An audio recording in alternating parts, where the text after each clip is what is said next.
Bienvenidos amigos a su programa Salud y mucho más, un programa de información y de opinión sobre temas de salud, medicina, tecnología y calidad de vida. En el episodio de hoy voy a cubrir un tema que me han solicitado mucho y tiene que ver, por supuesto, con la pandemia que ocupa la atención mundial, el COVID-19, producida, por supuesto, por un coronavirus en el año 2019 que se inició en China y que se ha propagado desde allí a todo el mundo. Esencialmente tenemos una enfermedad infecciosa producida por un agente, en este caso un virus de la familia de los coronavirus. Y uno de los mitos que hay en relación con esto es que este virus fue diseñado, fue elaborado por una suerte de conspiración nacional o internacional buscando desequilibrar el sistema económico mundial y tomar ventaja de las consecuencias de esta pandemia.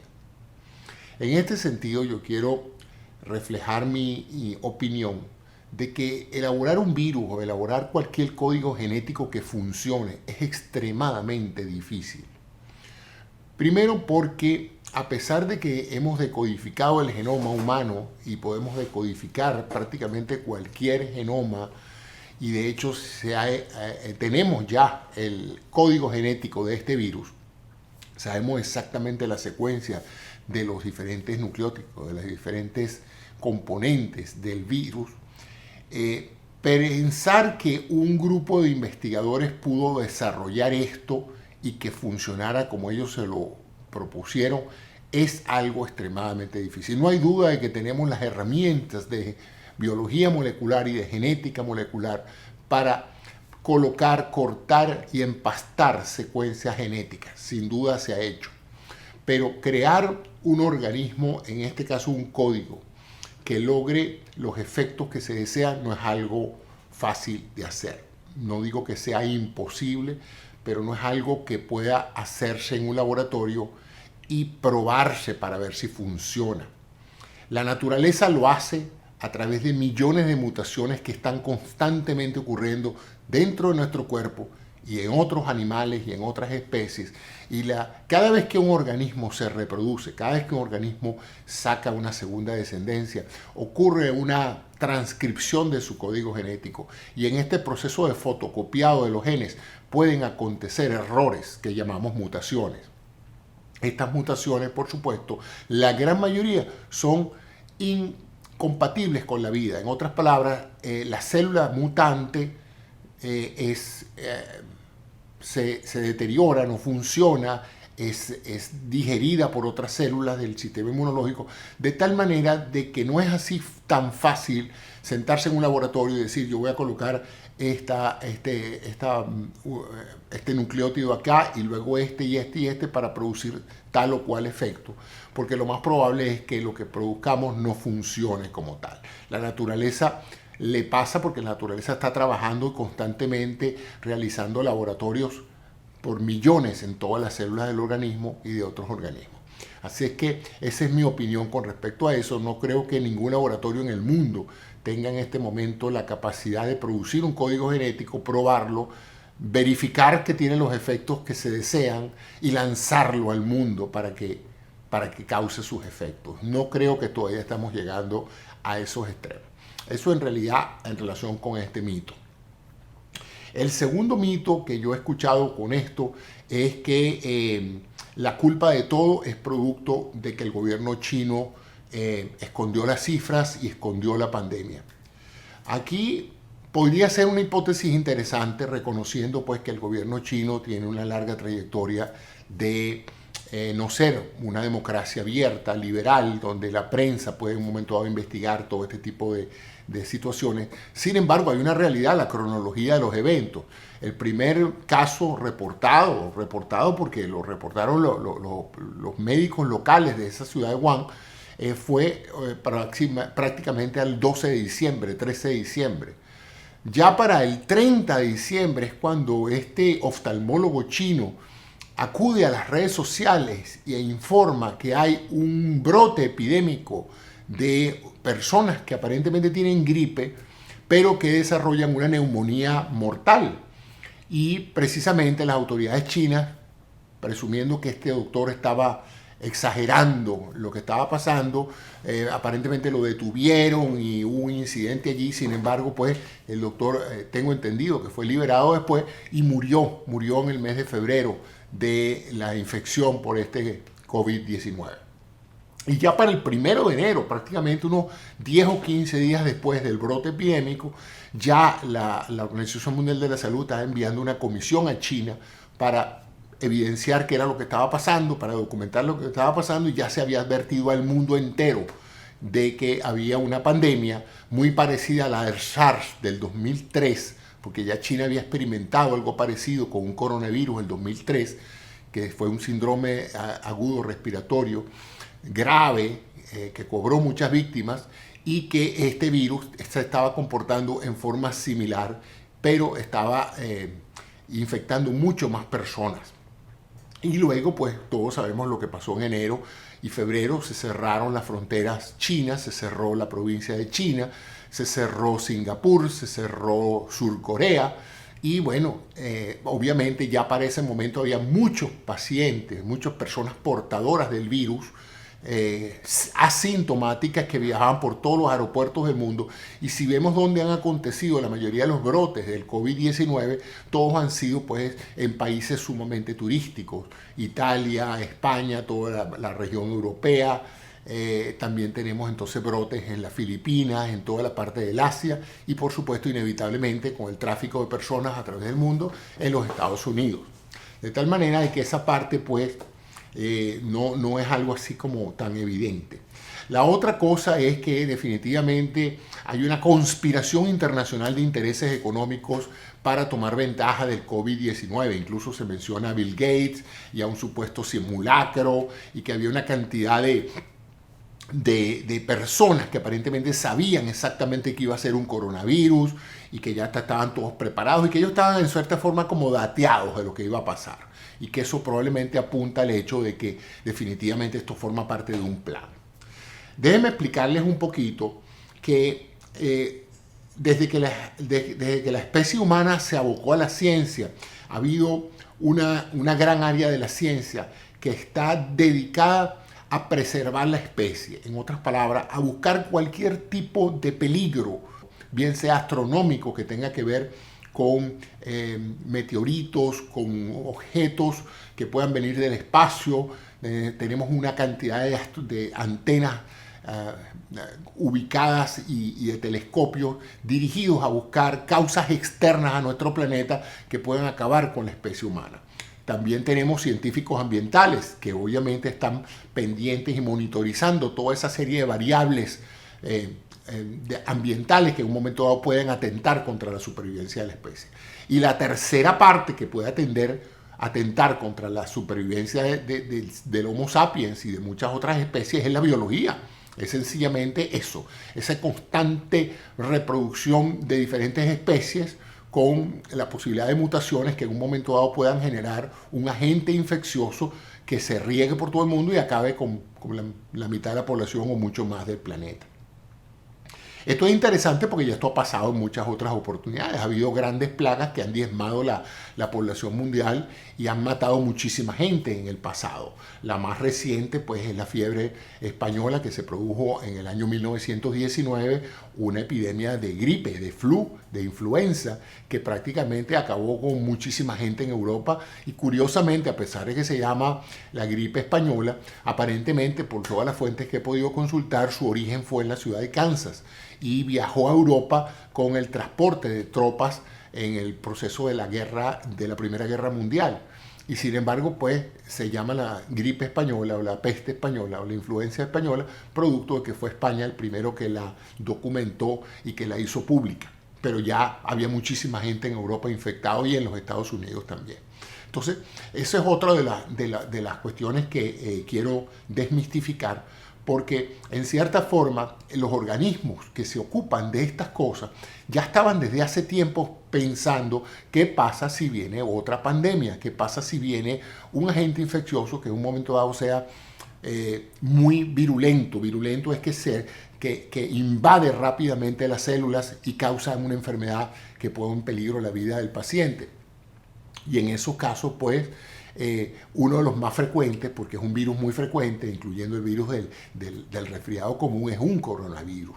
Entonces se pensaba, bueno, ¿en quién ustedes van a pensar? En un coronavirus. ¿Por qué? Porque es el más frecuente, es el que más muta, es el que más chances tiene de ser el responsable de una pandemia. O sea que ahí no hay nada atípico en aquellos que especulan. Bueno, que ellos sabían que era un coronavirus. Bueno, decir que he sabido que es coronavirus es como decir, bueno, es posible que en este país la gran mayoría sea gente de color blanco. Bueno, claro, porque la mayoría de la gente es de color blanco. Pues en un país donde la mayoría de la gente es de color negro, lo más probable es que la mayoría de las personas que usted encuentre en un momento dado sean de esa raza y de ese color. Entonces, realmente eso no representa ninguna sugerencia de eso. En función de esto, varias organizaciones preocupadas por eso desarrollaron planes, estrategias que terminaron en un simulacro mundial donde se trató de evaluar estadísticamente con modelos si esto empezaba, qué podía pasar. Y a eso es lo que se refiere ese simulacro que se hizo hace varios años, donde participó la fundación de Bill y Melinda Gates, y que es, en cierta forma, Bill Gates ha sido uno de los líderes de advertir al mundo que esto podía pasar. Y fíjense, pues de una u otra manera él y la gente que lo asesora a él estaban en lo correcto. Podía pasar y está pasándonos ahora. Entonces esos son algunos de los mitos que he podido encontrar en internet y a través de las redes sociales que me llegan constantemente y que yo pienso que era importante que yo le diera algún tipo de explicación a este tipo de situaciones. Entonces no hay, a mi juicio, conspiración internacional. Los simulacros que se hicieron y todo es porque hay gente cuyo trabajo es ese, pensar en el futuro y pensar en lo que va a pasar. Y como les dije, no es fácil diseñar un virus que pueda tener unas características específicas que funcione, etc. La buena noticia es que obviamente nunca la comunidad científica internacional había trabajado en forma tan transparente y tan sinérgica como lo están haciendo en los actuales momentos. La libertad de comunicación que hay entre los científicos de todo el mundo han hecho que en cierta forma ya se esté trabajando en múltiples centros, en múltiples estrategias de vacuna. O sea que yo no tengo la menor duda de que ya pronto vamos a empezar a tener evaluaciones clínicas de potenciales vacunas y tomará cierto tiempo verificar su efectividad y eventualmente diseñar la producción en escala para vacunar literalmente a todo el planeta, ¿no? Mientras tanto, la gente se está vacunando en forma propia. ¿Cómo se vacuna uno contra el virus? Entrando en contacto con el virus. Inevitablemente, estas enfermedades son sumamente contagiosas y por más que se tomen las precauciones, tapaboca, manos, etc., la gente tiene que entender que tarde o temprano va a entrar en contacto con el virus. Entonces ustedes se preguntarán, bueno, entonces ¿cuál es la laraca de que todo el mundo se quede en su casa si al final de cuentas nos vamos a infectar todos? Bueno, lo que pasa es que el problema no es ese, que nos vayamos a infectar todos, es si nos infectamos todos al mismo tiempo o nos infectamos a lo largo de un proceso que permita que aquellas personas que se compliquen durante la pandemia puedan tener acceso a la salud, porque la salud tiene un techo, los servicios de salud tienen un techo de personas por día que pueden recibir y atender. Si ese techo, si las personas que llegan a los hospitales superan la capacidad de los hospitales, la mortandad va a ser enorme, no nada necesariamente porque la enfermedad sea mortal, sino porque no hay forma de atenderlos. Entonces eso es lo que se está tratando de enlentecer, de hacer que el proceso de contagio se reduzca en el tiempo para permitir que aquellas personas que lamentablemente tienen condiciones previas o niveles de riesgo que los hacen más proclives a complicarse con esta epidemia puedan en un momento dado tener acceso a los servicios médicos. Eso ya se ha repetido hasta la saciedad y yo lo repito de nuevo porque es importante que la gente lo entienda, que tienen que permanecer en sus casas, que tienen que mantenerse con un tapabocas si están en lugares públicos, no tanto para protegerse ustedes, porque eso tampoco los protege mucho, pero para proteger a otros si es que ustedes son portadores asintomáticos del virus.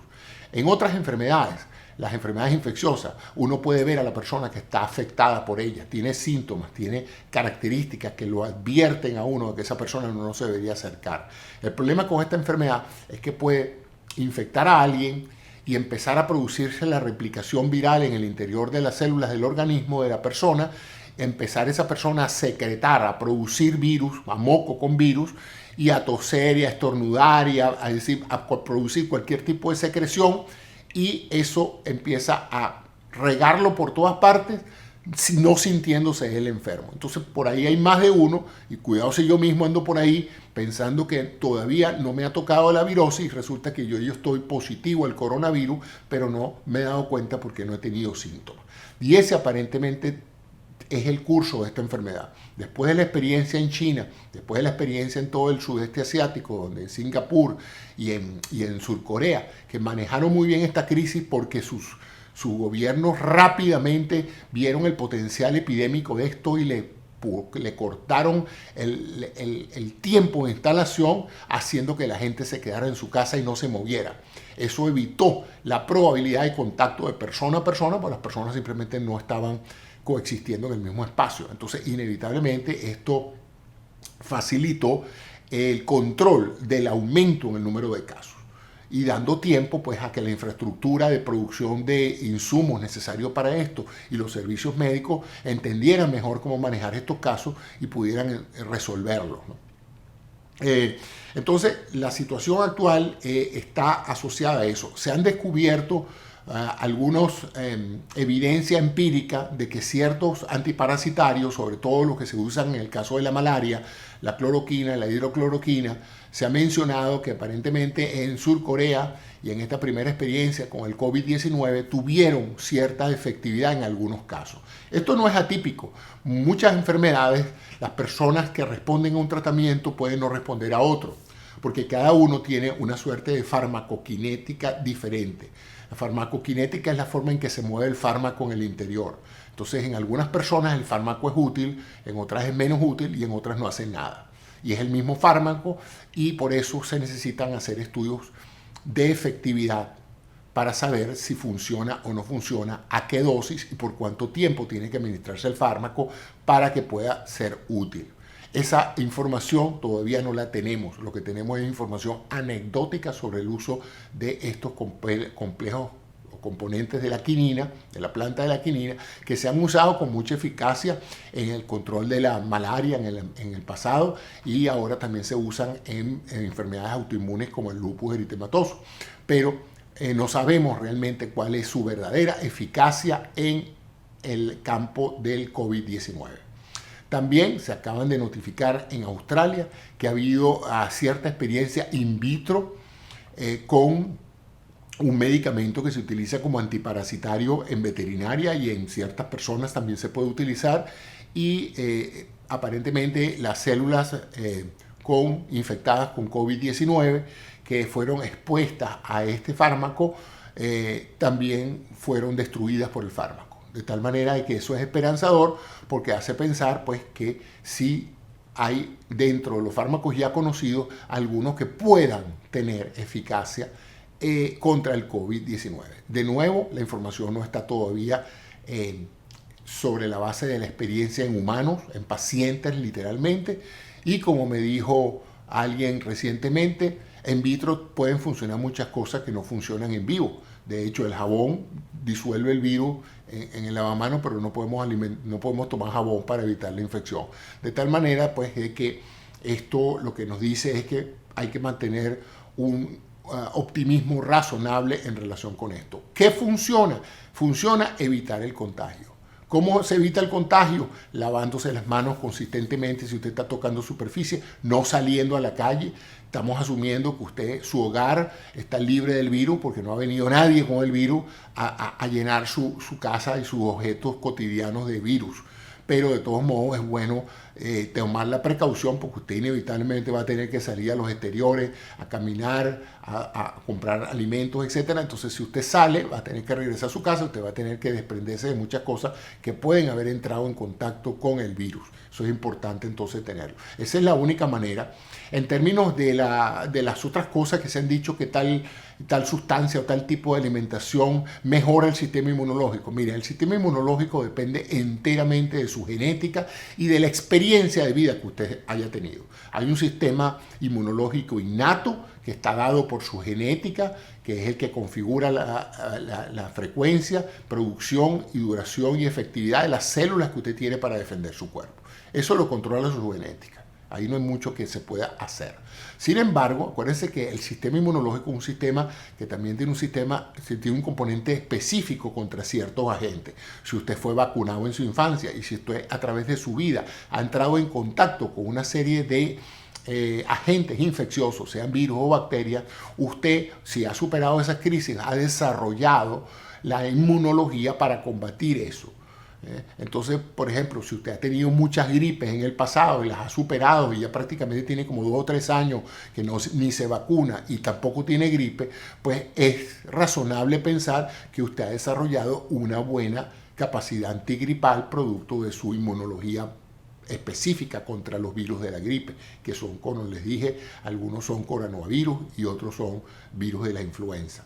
Entonces, necesariamente eso lo que hay es que mantenerlo activo. ¿Cómo se mantiene activo? Con una adecuada nutrición, con un adecuado balance calórico y con una adecuada hidratación.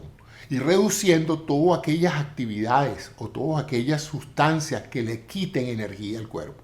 ¿Qué le quita energía al cuerpo? El ejercicio exagerado, la falta de sueño, una mala alimentación, el estrés, la obsesión por algo crea un mecanismo de alerta que aumenta los niveles de la adrenalina en sangre y la frecuencia cardíaca, de la ansiedad, y todo eso le resta energía al sistema inmunológico. De tal manera de que no hay nada nutricional, ni ningún medicamento, ni nada que eleve de una u otra manera las potencialidades de su sistema inmunológico.